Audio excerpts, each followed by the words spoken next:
magluluto po tayo ng pinakbet. My favorite, and simple lang.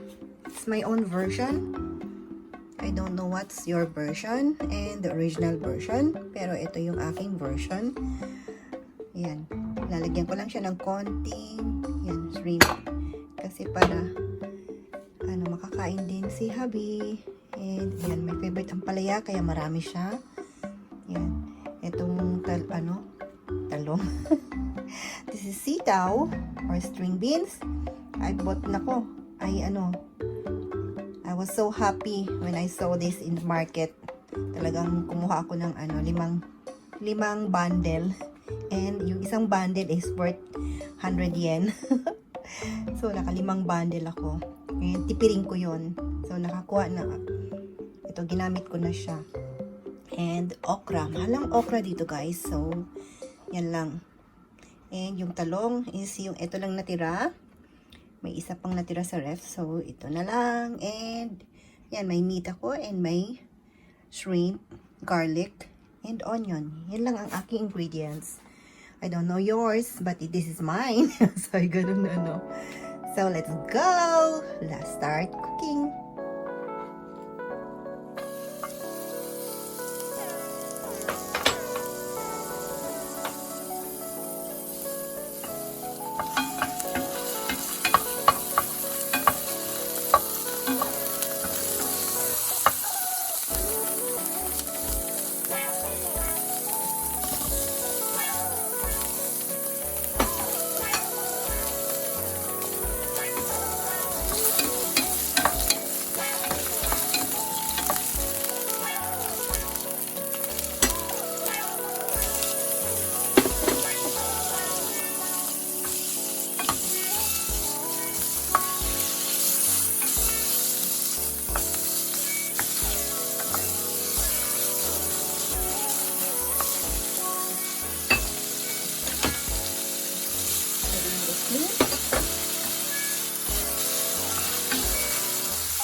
Palaya.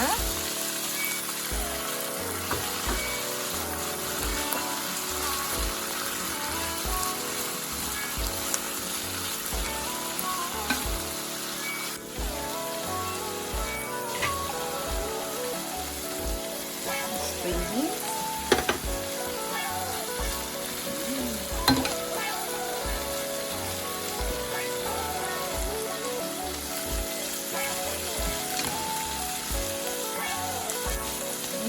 Kanin ko. Ano na siya? May talong.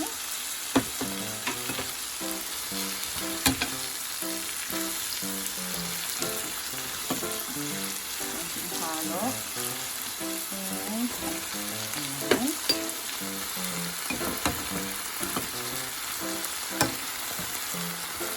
Pakan muna natin. Soy sauce and the pepper, ground pepper. Mix lang siya. Just mix this. Maze. The okra. Last ko siyang nilalagay. I put it the last one. And then, takpan natin konti para madulo sila. And, ito. Ganito lang po ako mag-like. Konti lang siya.